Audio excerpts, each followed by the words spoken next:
Capítulo 8. Otros preceptos de Jesús. Parábola del banquete de bodas. Notando cómo los invitados elegían los primeros puestos, les dijo una parábola. Cuando seas convidado por alguien a una boda, no te pongas en el primer puesto, no sea que hayas sido convidado por el otro más distinguido que tú, y viniendo el que os convidó a ti y a él, te diga, deja el sitio a este, y entonces vayas a ocupar avergonzado el último puesto. Al contrario, cuando seas convidado, vete a sentarte en el último puesto, de manera que, cuando venga el que te convidó, te diga, amigo, sube más arriba. Y esto será un honor para ti delante de todos los que estén contigo a la mesa. Porque todo el que se ensalce, será humillado. Y el que se humille, será ensalzado. Lucas 14, 7, 11. No seáis vanidosos ni frívolos, no améis los primeros lugares como lo hacían los fariseos, para lograr enseñorearse ante el pueblo y que éste les hiciera honores. Detrás de la insolencia viene el insulto. Mas con los modosos está la sabiduría. Proverbios 11, 2. ¿De qué nos sirvió nuestro orgullo? ¿De qué la riqueza y la jactancia? Sabiduría quebrantaré vuestra orgullosa fuerza y haré vuestro cielo como hierro y vuestra tierra como bronce. Levítico 26, 19. Velad y orad.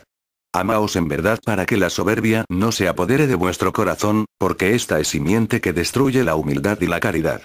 Cuidaos de que no os acontezca lo que a los constructores de Babel, a quienes los perdió su soberbia. Recordad que la mala simiente fue la causa de la división entre aquellos hombres. La torre quedó sin concluir, y fue tan grande la confusión de las gentes, que se dividieron en pueblos y hasta hoy viven distanciados. Vosotros, hombres, ¿hasta cuándo seréis torpes de corazón, amando vanidad, rebuscando mentira? Salmos 4, 3. Así dice Yahvé. Que encontraban vuestros padres en mí de torcido, que se alejaron de mi vera, y yendo en pos de la vanidad se hicieron vanos. Jeremías 2, 5. La vanidad, que ha sido flaqueza manifestada desde el primer hombre, será combatida por medio de la espiritualidad. Es la lucha que siempre ha existido entre el espíritu y la materia. Pues mientras el espíritu tiende a lo eterno y elevado en busca de la esencia del Padre, la materia busca tan solo lo que le satisface y halaga, aun cuando sea en perjuicio del espíritu. Esta lucha que en cada humano se presenta, es una fuerza originada en el mismo hombre por la influencia que del mundo recibe, porque lo que es material busca todo lo que se relaciona con su naturaleza. Si el espíritu logra dominar y encauzar esa fuerza, habrá armonizado en su propio ser sus dos naturalezas y alcanzará su progreso y elevación. Si por el contrario, se deja dominar por la fuerza de la materia, entonces se verá inducido hacia el mal, será una barca sin timón en medio de una tempestad. El vanidoso, el materialista, el indolente, no puede conocer la verdad mientras no destruya las murallas dentro de las cuales vive, es necesario que se sobreponga a sus pasiones y flaquezas para mirar de frente mi luz. Un materialista solo ama la vida humana, mas reconociendo que todo en ella es fugaz, procura vivirla intensamente. Cuando sus planes o sus ambiciones no se realizan, o el dolor en alguna forma lo sorprende, entonces se desespera, blasfema y reta al destino, culpándole de no recibir las dádivas a que cree tener derecho. Son espíritus débiles en materias reacias, son seres moralmente pequeños, que son probados en muchas formas, para hacerles comprender el valor que ellos en su materialidad atribuyen a obras de escaso mérito. ¿Cómo desearían modificar su destino los materializados? Quisieran que todo se hiciera según su idea y su voluntad. El espíritu verdaderamente elevado no se mancha con esas miserias porque le repugna la ostentación, el halago y la adulación. El que cumple con la ley de Dios, aplicándola a la vida espiritual y a la humana, le basta y aún le sobra con la paz que de mí recibe después de cada una de sus obras. Buscar los mejores lugares, las miradas y los halagos, es amarse a sí mismo antes que a todos lo demás, y eso es estar muy lejos del cumplimiento de mi ley. Oídme. Sed humildes en el mundo y sembrad bien en él, para que recojáis sus frutos en el cielo.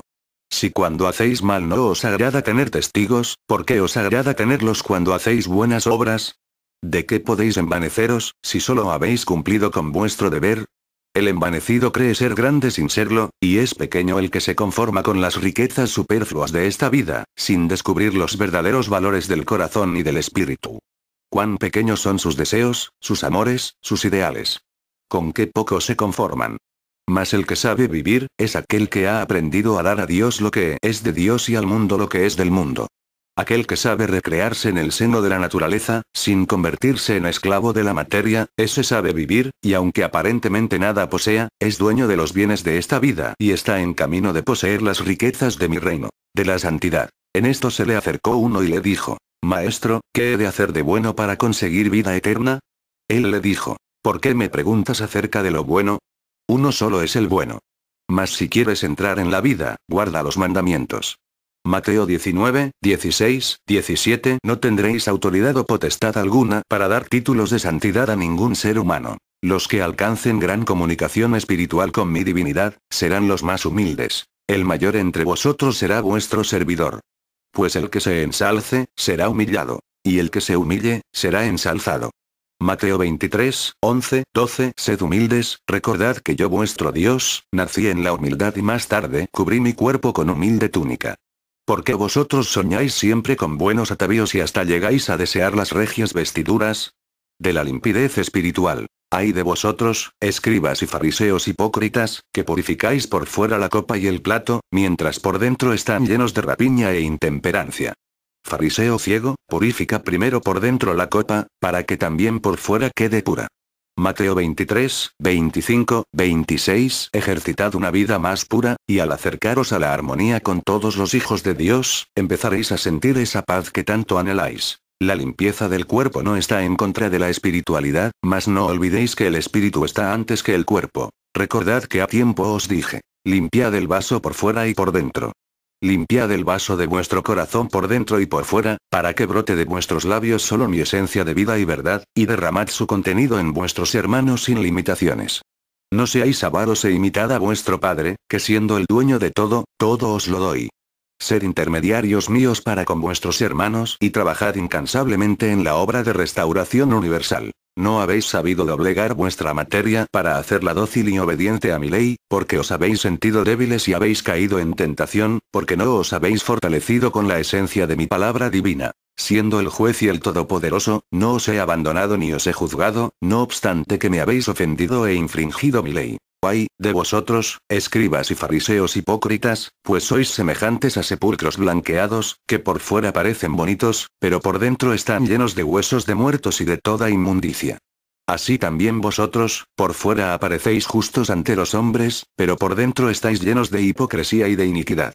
Mateo 23, 27, 28. Os quiero limpios, por eso os estáis purificando en el dolor para devolver al espíritu su original pureza y su virtud.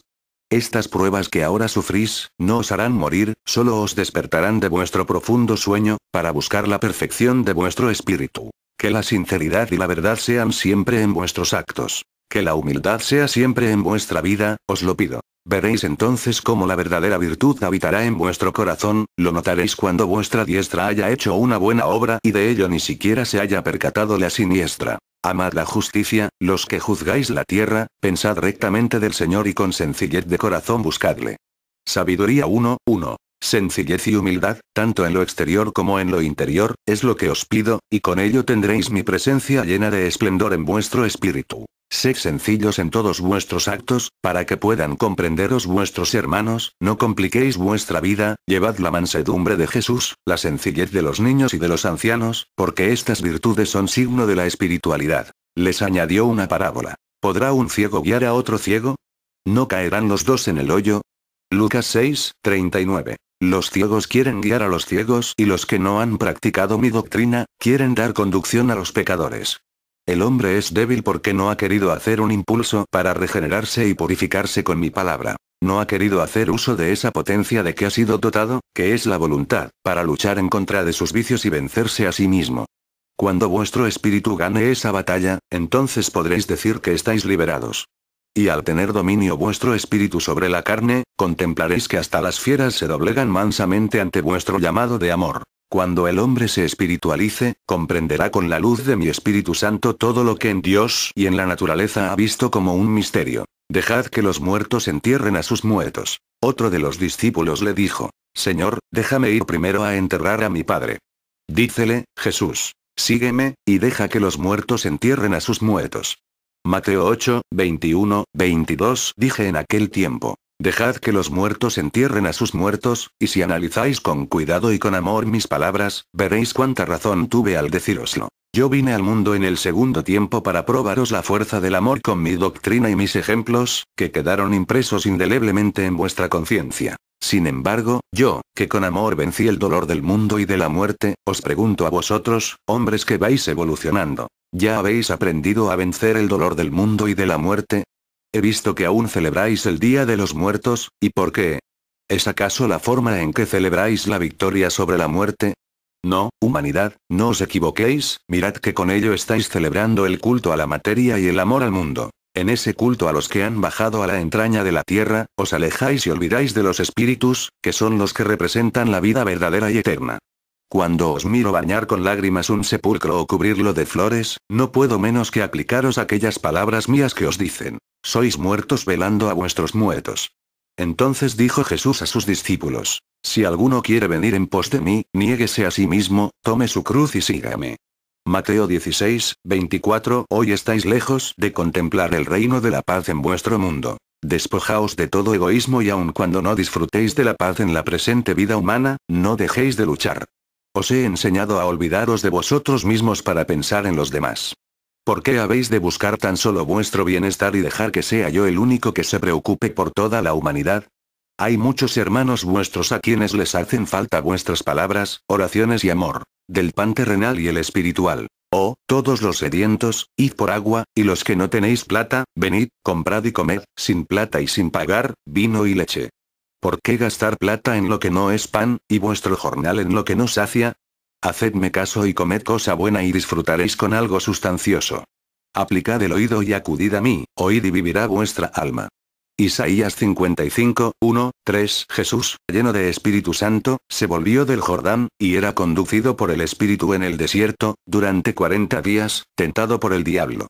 No comió nada en aquellos días y, al cabo de ellos, sintió hambre. Entonces el diablo le dijo: si eres hijo de Dios, di a esta piedra que se convierta en pan. Jesús le respondió: está escrito, no solo de pan vive el hombre, sino de todo lo que Dios dice. Lucas 4, 1, 4. Para que la vida del hombre sea completa, necesita ineludiblemente del pan espiritual, al igual que trabaja y lucha por el sustento material. No solo de pan vive el hombre, os dije en aquel segundo tiempo y mi palabra está en pie, porque nunca podrá la humanidad prescindir del alimento espiritual, sin que le sorprendan en la tierra las enfermedades, el dolor, las tinieblas, las calamidades, la miseria y la muerte. Podrán decir los materialistas que ya la humanidad está viviendo solo de lo que la tierra y lo que la naturaleza le ofrece, sin necesidad de ir en busca de algo espiritual que le sustente, que le fortalezca a través de su jornada. Pero debo deciros que esa no es una vida perfecta ni completa, sino una existencia a la que le falta lo esencial, como es la espiritualidad. Me preguntáis en lo más íntimo de vuestro corazón: ¿cómo puede ser posible que espíritus grandes lleguen a ser rebeldes y quieran obrar en contra de Dios? Y yo os digo que, quienes se levantan en mi contra, no han llegado aún a ser grandes. Son espíritus imperfectos que han logrado desarrollar una parte de sus potencias y descuidado el adelanto de otras. Su inteligencia ha sido desarrollada, pero no los sentimientos nobles de su espíritu. Por eso es que en aquel tiempo os advertí, que no solo de pan vive el hombre. Porque además de las enseñanzas materiales que la tierra le brinda, necesita para su completo perfeccionamiento la luz del espíritu, que solo puede obtener en mi enseñanza. Mi paz sea con vosotros.